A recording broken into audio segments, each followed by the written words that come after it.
નમસ્કાર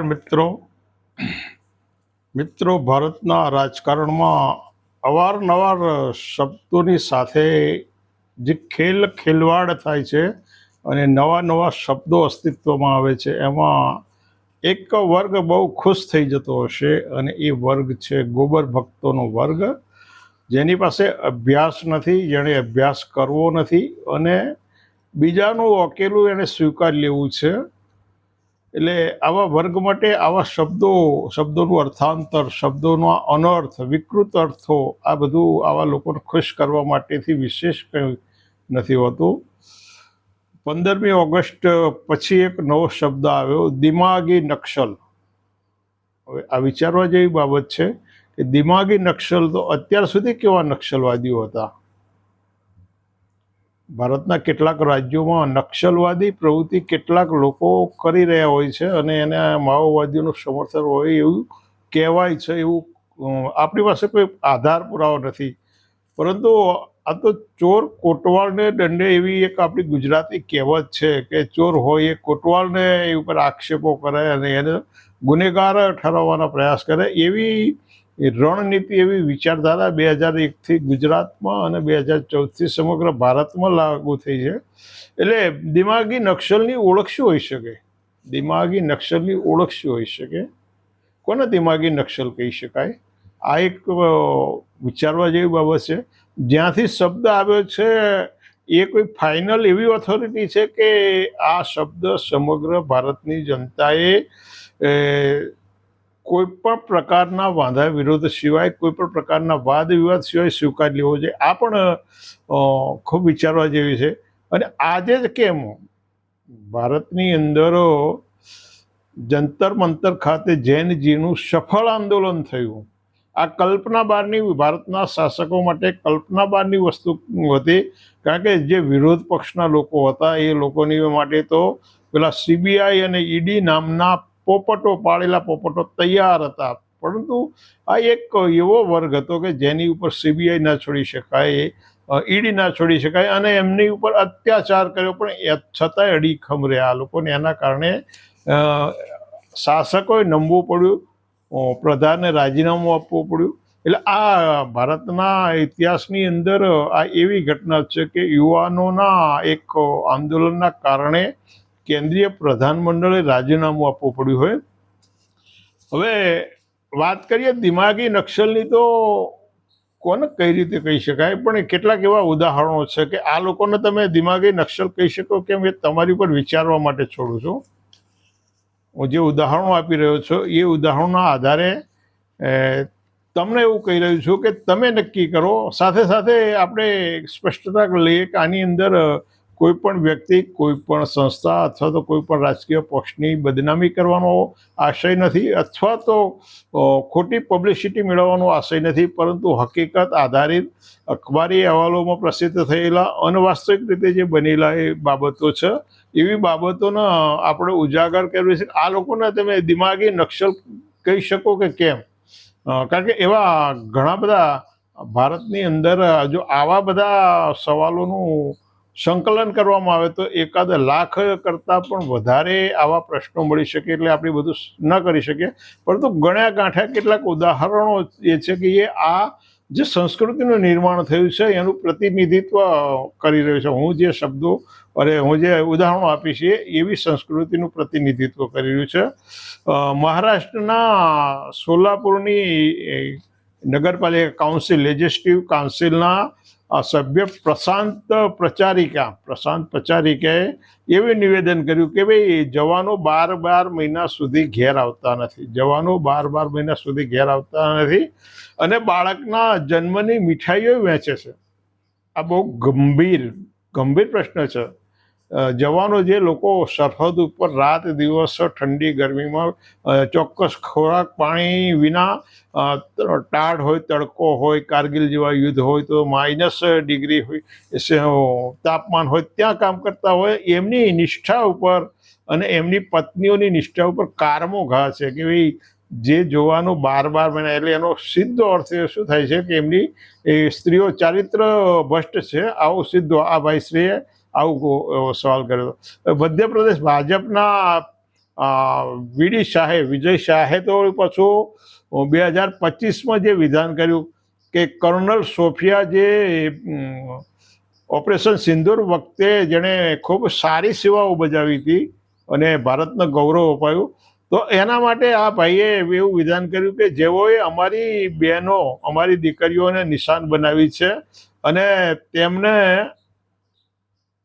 પાઠ ભણાવવા માટે, જે લોકોએ અમારી દીકરીઓને વિધવા બનાવી છે, અમારી દીકરીઓને વિધવા બનાવી, એમને પાઠ ભણાવવા માટે એમની પોતાની બેન, એટલે આતંકવાદીઓની બેન, એટલે સોફિયા, કર્નલ સોફિયાના આતંકવાદીઓની બેન ગણાઈ અને એની જે આ દેશ પ્રત્યેની નિષ્ઠા, વફાદારી હતી, એને એક આતંકવાદી તરીકેનું આપણે વિવરણ કર્યું.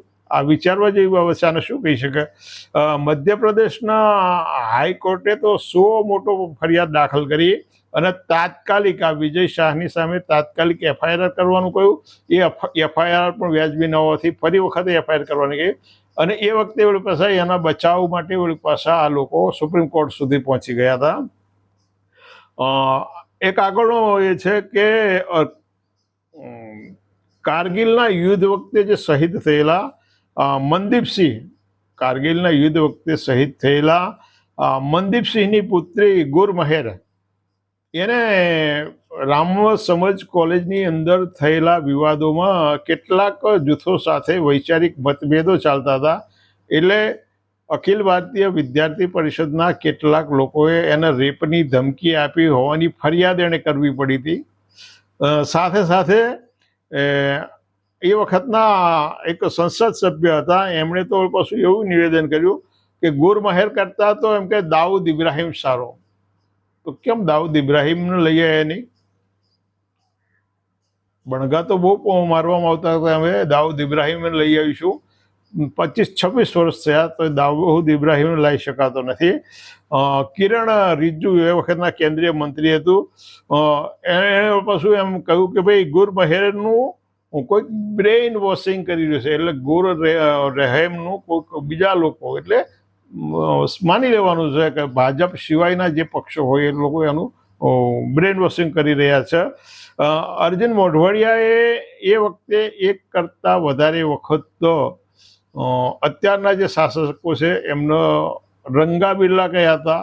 અર્જુન મોઢવાડિયાએ આસારામ અને નરેન્દ્ર મોદીનો નાર્કો ટેસ્ટ કરવાની વાત કરી હતી. આવા એક કરતાં વધારે વિધાનો અર્જુન મોઢવાડિયાએ નરેન્દ્ર મોદી અને અમિત શાહની વિરુદ્ધમાં કરેલા છે ને એ રેકોર્ડેડ છે. આજે અર્જુન મોઢવાડિયા ક્યાં છે તો તમને ખ્યાલ છે, બરોબર છે. ગોરખપુર જેવી ઘટનાઓ તો બનતી રહ્યા. આ વિધાન ભારતના ગૃહમંત્રીનું છે. ઉત્તર પ્રદેશના ગોરખપુરની એક હોસ્પિટલની અંદર ઓક્સિજનના અભાવે 60 બાળકોનું મૃત્યુ થયા. જન્માષ્ટમી નજીક હતી એટલે યોગી આદિત્યનાથે એમ જન્માષ્ટમી ઉજવણી માટેની તૈયારીઓ કરવાના આદેશ આપ્યા, પરંતુ ગૃહમંત્રી એવું કહે છે કે ભાઈ આવી 60 બાળકો જે મૃત પામ્યા ઓક્સિજનના અભાવે, એનું એમને કોઈ ગંભીરતા નહોતી, એની કોઈ પડી નથી. આ વિધાન એમનું છે. માર્ચ 2025માં ગુજરાતના સિનિયર ધારાસભ્ય, માર્ચ 2025માં ગુજરાત વિધાનસભાના સિનિયર ધારાસભ્ય રમણ વોરાએ કોંગ્રેસના ધારાસભ્ય જિગ્નેશ મેવાણીને બીભત્સ ગાળો બોલ્યા. વિચારવા જેવી બાબત છે. એક સિનિયર ધારાસભ્ય, એ અનુસૂચિત જાતિમાંથી આવે છે, જિગ્નેશ મેવાણી અનુસૂચિત જાતિમાંથી આવે છે, અને રમણભાઈ વોરાની ઉંમર કરતાં જિગ્નેશ મેવાણીની ઉંમર અડધી ઉંમર છે, અને એને પોતાના દીકરાની સમકક્ષના એક યુવાન ધારાસભ્યને બીભત્સ ગાળો બોલવી, પછી ચિઠ્ઠી લખીને માફી માગી દેવી. આ કઈ સંસ્કૃતિનું નિર્માણ છે? ધારાસભ્ય, અને એ પણ વિધાનસભા ગૃહની અંદર આટલા બધા આકરા શબ્દોમાં બોલા, આ વિચારવા જેવું નથી લાગતું. ભાજપના ઉમાશંકરે તો બેન માયાવતી માટે આ વિશ્વના સૌથી હલકામાં હલકા શબ્દો વાપર્યા, અને વળી પાછા એનું સમર્થન કરતા હોય એમ ભારતીય જનતા પક્ષે ઉમાશંકરની પત્નીને ધારાસભાની ટિકિટ આપી અને કેટલાક સમય પછી એને વળી પાછો પક્ષમાં લઈ લીધો.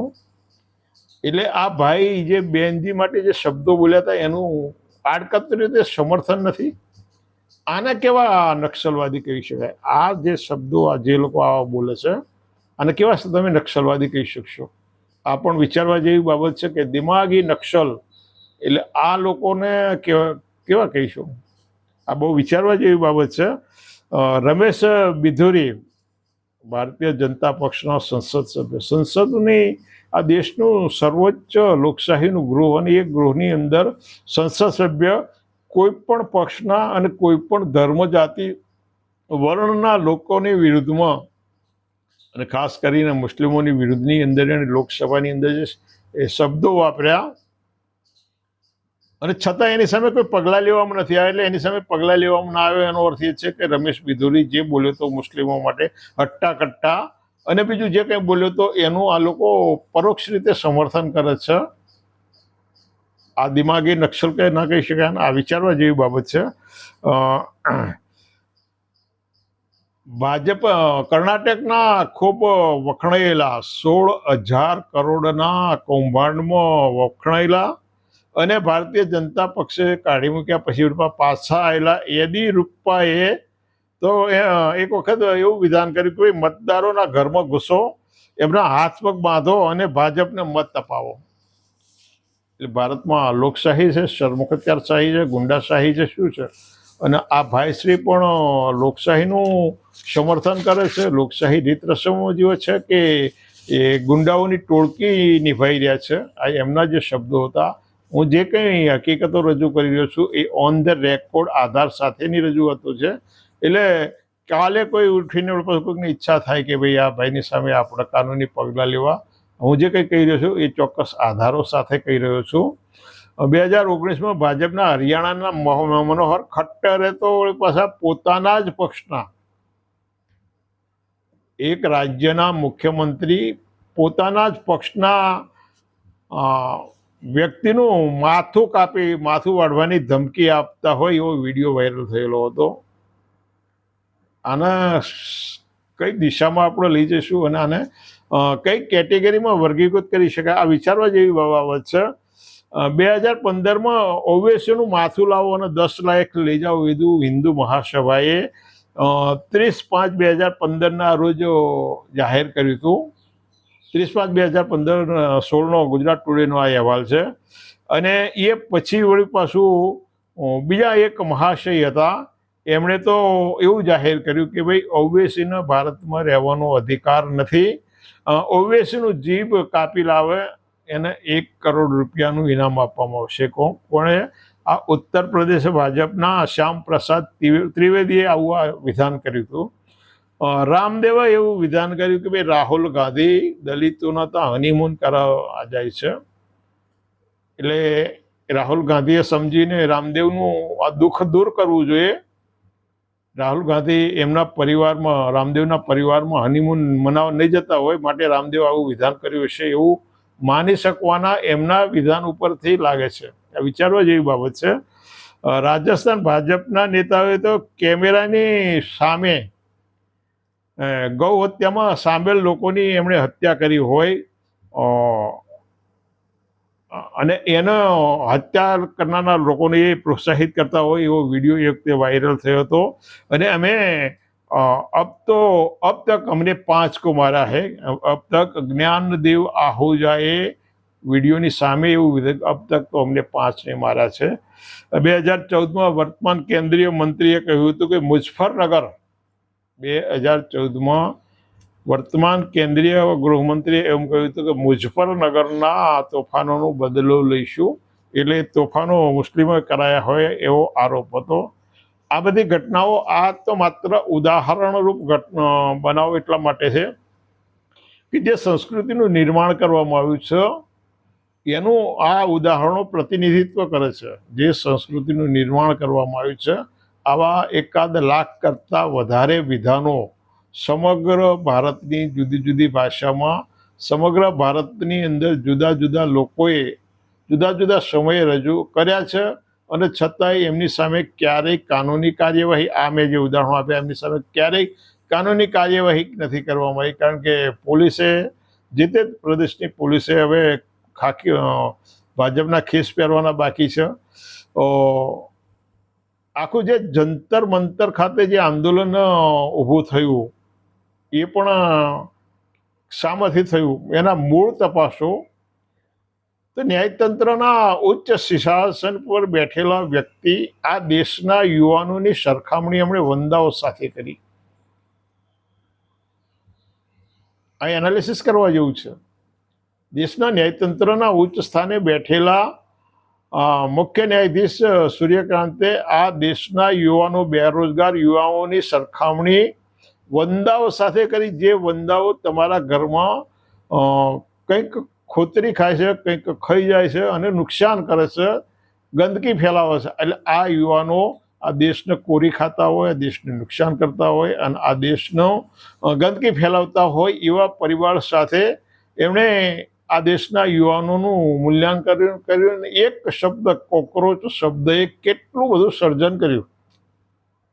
કોકરોચ શબ્દ બીજા જ દિવસે કોકરોચ જનતા પાર્ટીનું સર્જન થયું અને એ કોકરોચ જનતા પાર્ટી, ડિજિટલ જનતા પાર્ટી, ભારતના ઇતિહાસની સૌથી પહેલી ડિજિટલ પાર્ટી, રાજકીય પાર્ટી. અને એ રાજકીય પાર્ટી ભારતના સેંકડો રાજકીય પક્ષો, ભારતની અંદર ભાજપ સાથેના તમામ સેંકડો રાજકીય પક્ષો છે. ભાજપ, કોંગ્રેસ એવા 5-7 રાષ્ટ્રીય પક્ષો સિવાયના પ્રાદેશિક પક્ષો તો લગભગ 200-300 હોઈ શકે. એ પક્ષો જે પરિણામ નથી લાવી શક્યા એવું પરિણામ ડિજિટલ પાર્ટી લાવી અને શિક્ષણ પ્રધાને રાજીનામું આપવું પડ્યું. રાજીનામું આપ્યું એ મહત્વનો પ્રશ્ન નથી, પરંતુ સત્તાધારીઓનું જે વલણ હતું, જે ઘમંડ હતો એનો વધ થયો. સત્તાધારીઓનું જે વલણ હતું, જે ઘમંડ હતો એનો વધ થયો, એમનો તેજો વધ થયો. અને આ ખૂબ ગંભીર બાબત છે. આ બાબતે ક્યાંથી પેદા થઈ? જો કોકરોચ શબ્દમાંથી કોકરોચ જનતા પાર્ટી પેદા થતી હોય અને આવું પરિણામ લાવી શકતી હોય તો મેં આગળ જે ઉદાહરણો આપ્યા 10-15, અને એમના જે શબ્દો છે એ શબ્દો પણ કેટલા ઘાતક છે. આ દેશની સરહદો ઉપર પોતાના જાન નછાવર કરતા દીકરો ઘેરથી જાય ત્યારે બિસ્તરા પોટલા લઈને જતો હોય છે, 2-3-4 મહિને 6 મહિને આવવાના વાયદા કરી જતો હોય અને અચાનક એમના દીકરાના અવસાનના સમાચાર આવે અને પછી સાથે સાથે એની ડેડ બોડી આવે. આ કેટલી આઘાતજનક બાબત. અને એવા યુવાનોની પત્નીનો ચારિત્રહીન ગણાવવી, આ વિચારવા જેવી બાબત છે. કેટલી ગંભીર બાબત છે. શા માટે આવી આ દિમાગી નક્સલીઓ શા માટે રોકવામાં નથી આવતા? મિત્રો, આ ઉદાહરણો ઉપરથી તમે નક્કી કરો કે દિમાગી નક્સલ કોને કહેવાય. મેં તો તમને વિચારવા માટે આપ્યા, મેં વિચારીને આપ્યા છે ઉદાહરણો કે દિમાગી નક્સલો કોને કહી શકાય. તમે નક્કી કરો અને સાથે સાથે એ પણ નક્કી કરો કે આ દિમાગી નક્સલોની જે સંસ્કૃતિ પેદા થઈ છે એ સંસ્કૃતિનું સંવર્ધન થવું જોઈએ કે એ સંસ્કૃતિ અહીંથી અટકવી જોઈએ. તમારે શું કહેવું છે? તમને યોગ્ય લાગે એ કોમેન્ટમાં જણાવજો. ફરી મળીશું. આવજો.